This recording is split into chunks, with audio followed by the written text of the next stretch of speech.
नमस्कार, मैं हूं पवन त्यागी। राहुल गांधी आज कल 10 दिनों की अमेरिका की यात्रा पर निकले हुए हैं और वहां जाकर जिस तरह से हमने पहले भी देखा है कि वो भारत विरोधी एक अभियान चलाते हैं, भारत की लोकतांत्रिक व्यवस्था को बदनाम करना, भारत की सरकार को बदनाम करना और भारत को नीचा दिखाना। आपको याद होगा, पहले इन्होंने एक यात्रा की थी और कैम्ब्रिज यूनिवर्सिटी से इन्होंने जो बोला वो उन्होंने बोला कि वहाँ कोई लोकतंत्र नहीं है, वहाँ तो जो संवैधानिक संस्थाएं हैं, एक आरएसएस का वहाँ कब्जा है और मुझे संसद में बोलने नहीं दिया जाता है। इस तरह की अपमानजनक बातें की थी जो पूरे देश के लोकतांत्रिक व्यवस्था का अपमान है।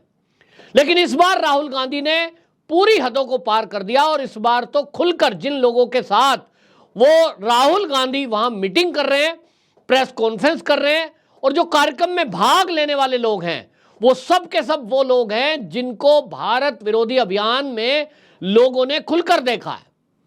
अब इसमें एक सवाल के जवाब में राहुल गांधी ने इस बार तो इतना कह दिया, उनको लगता है कि जो मुस्लिम लीग है वो धर्मनिरपेक्ष पार्टी है और उनको उससे कोई दिक्कत नहीं है।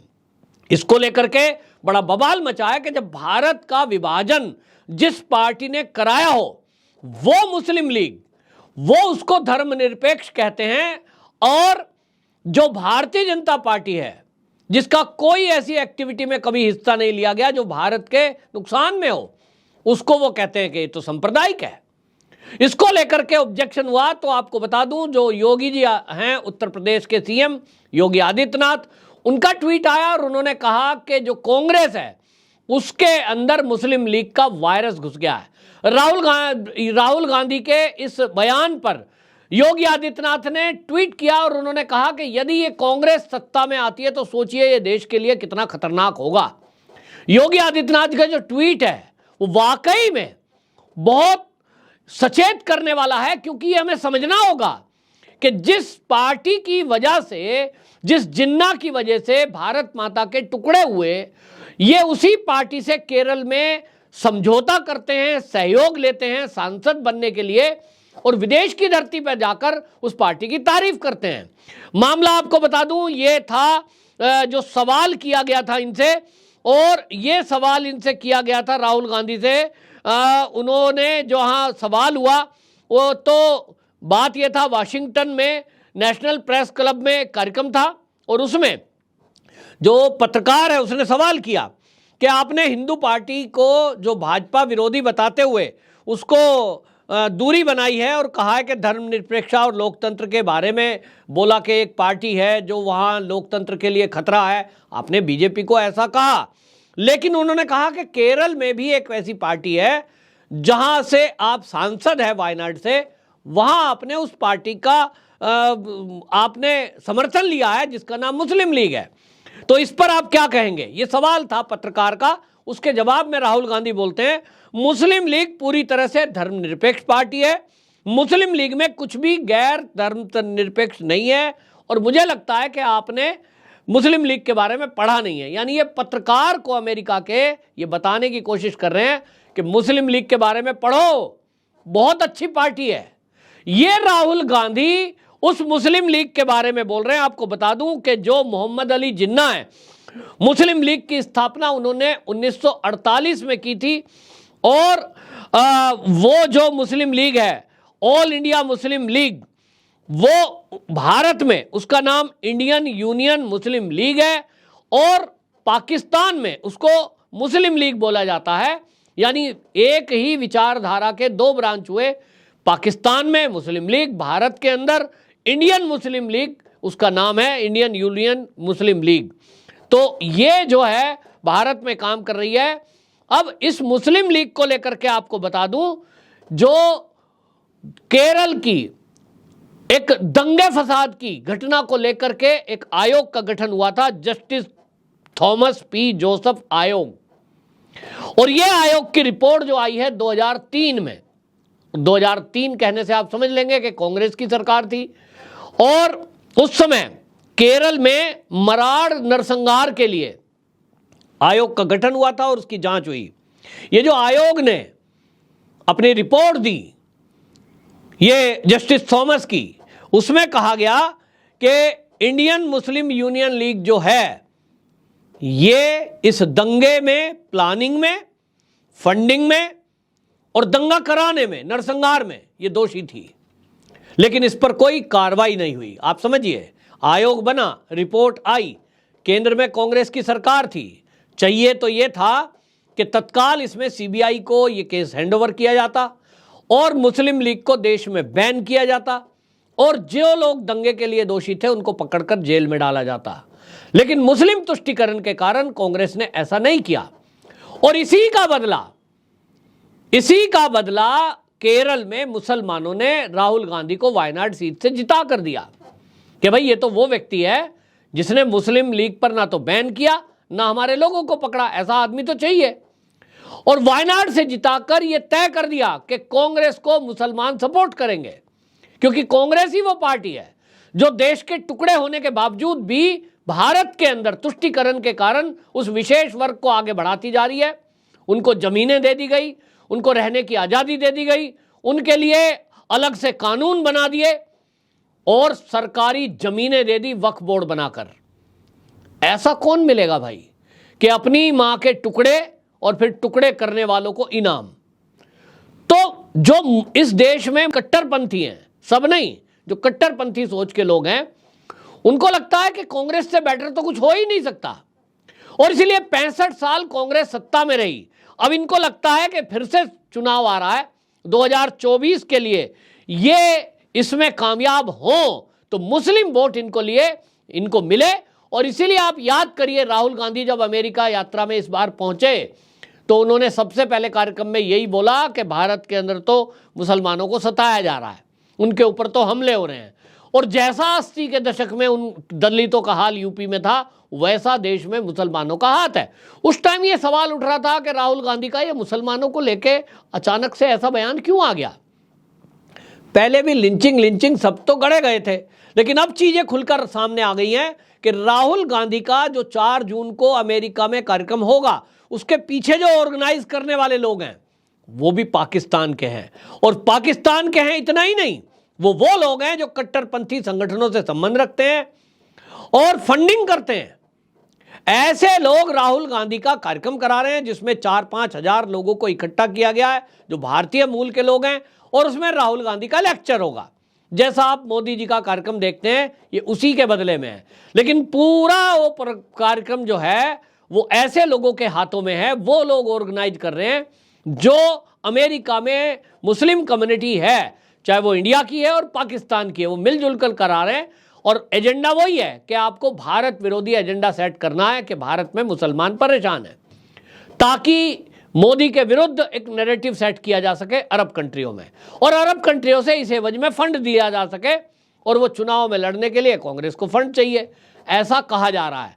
अब आपको बताऊं, वहां से एक फोटो और आगे वायरल हुई है। पहले मैं लेकिन केरल के उस संगठन की बात कर रहा हूं, मुस्लिम लीग को, जिसको ये राहुल गांधी कह रहे हैं कि वो तो जो है धर्मनिरपेक्ष है, वो तो बहुत अच्छी है, उसके बारे में जैसा मैंने कहा कि वहाँ के जो हाई कोर्ट के जस्टिस हैं उनकी रिपोर्ट है आयोग की, और इसके बाद 2017 में जब मोदी सरकार केंद्र में आ गई तो इस केस को सीबीआई को दिया गया, और सीबीआई ने मुस्लिम लीग के नेता पीपी मोइनुद्दीन कोया और मोइन हाजी, इन 2 लोगों को गिरफ्तार किया जिनके खिलाफ हिंसा भड़काना और फंडिंग के आरोप थे। वो आरोप सही पाए गए, अभी वो जेल में हैं। तो ये उस पार्टी को क्लीन चिट दे रहे हैं। दूसरा आपको बता दूं, हडसन यूनिवर्सिटी ने एक फोटो जाहिर किया। उस यूनिवर्सिटी की फोटो में ये दिखाया गया है कि राहुल गांधी एक मेज पर बैठे हैं, टेबल पर मीटिंग चल रही है, कुछ लोग उसमें बैठे हुए हैं, लेकिन उसी में सुनीता विश्वनाथ एक लेडी है और ये बैठी हुई है।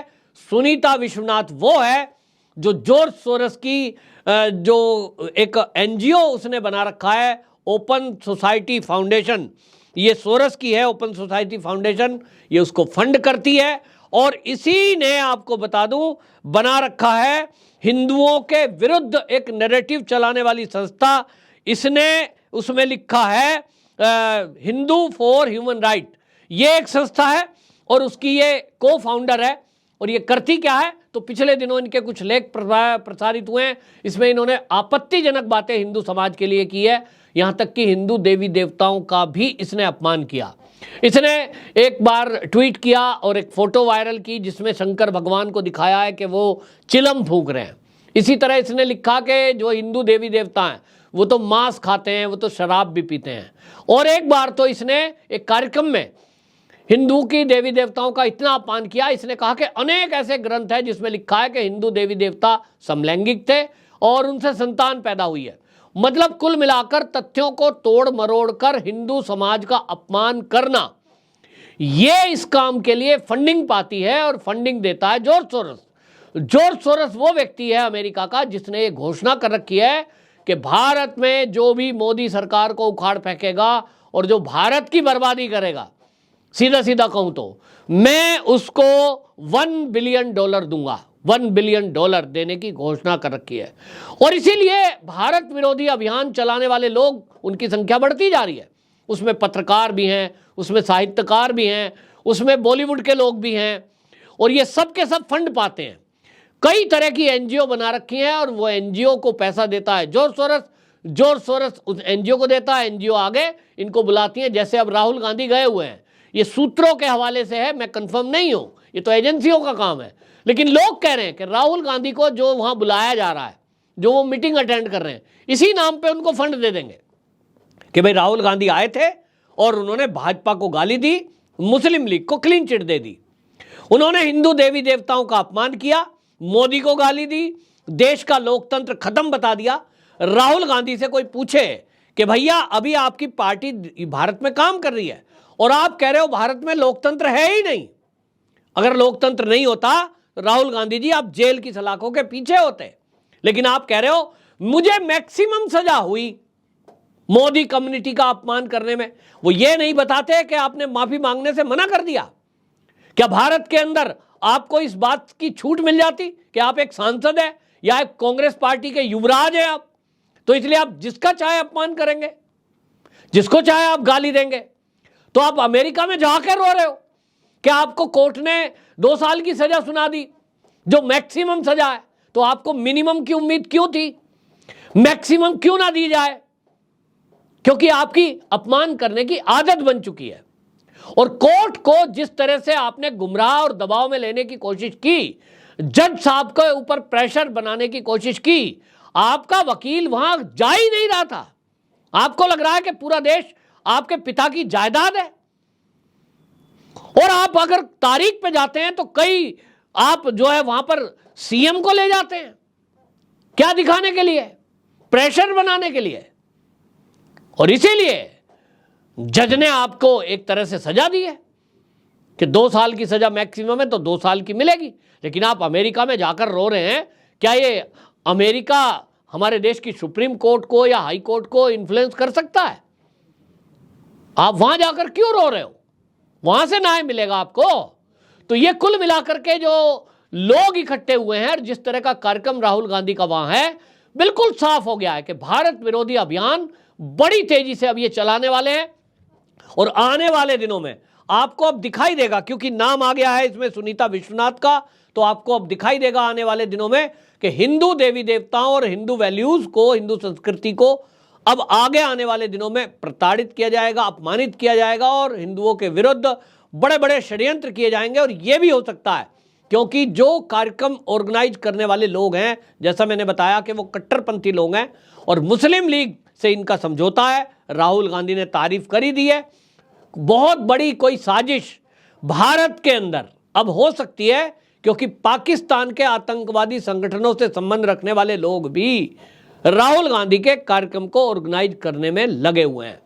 ये जो खुलासा हुआ है बहुत गंभीर है। इसको लेकर के लोग, भारत के लोग अब मोदी जी से मांग कर रहे हैं कि इस मामले में कानून बनाया जाए कि जो भी भारत विरोधी ताकतें हैं, चाहे वो भारत में हो चाहे भारत के बाहर हो, यदि कोई उनका सहयोग लेता है, सहयोग देता है, उनसे कोई संबंध रखता है, उनसे कोई फंड पाता है, ऐसे व्यक्ति को राष्ट्रद्रोह की धाराओं में एफआईआर दर्ज करके जेल की सलाखों के पीछे डालना चाहिए, चाहे वो राहुल गांधी क्यों ना हो। नहीं तो राहुल गांधी विदेश यात्राएं करते रहेंगे और भारत में धरने, प्रदर्शन, दंगे फसाद होते रहेंगे। ये जनता का कहना है। अब देखना होगा कि इस मामले में क्या नतीजा निकलता है। लेकिन कांग्रेस की तो पोल खुली गई है कि वो सत्ता में आने के लिए किसी भी हद तक जा सकती है, जिसमें वो देश विरोधी ताकतों से भी हाथ मिला रही है। आपकी क्या राय है? कमेंट बॉक्स में जरूर बताएं। वंदे मातरम।